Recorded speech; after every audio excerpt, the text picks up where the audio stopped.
വർഷം കഴിഞ്ഞിട്ടും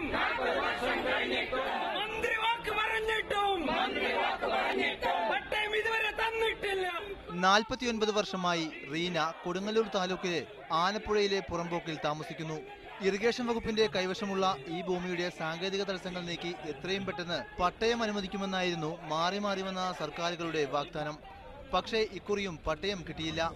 കഴിഞ്ഞ 30 വർഷമായി കരമടക്കുന്ന ഭൂമിക്കാണ് പട്ടയം ചോദിക്കുന്നതെന്ന് സമരത്തിനെത്തിയ ലില്ലി. ഞങ്ങൾക്ക് പതിച്ചു തരാന്ന് പറഞ്ഞ് പല പ്രാവശ്യം വന്ന് ഇപ്പൊ വില്ലേജിൽ നിന്ന് വന്ന് കൊടുങ്ങല്ലൂർ മേത്തൽ പഞ്ചായത്തിന്റെ വില്ലേജിൽ നിന്ന് വന്ന് അളന്നു പോയതൊക്കെയാണ്.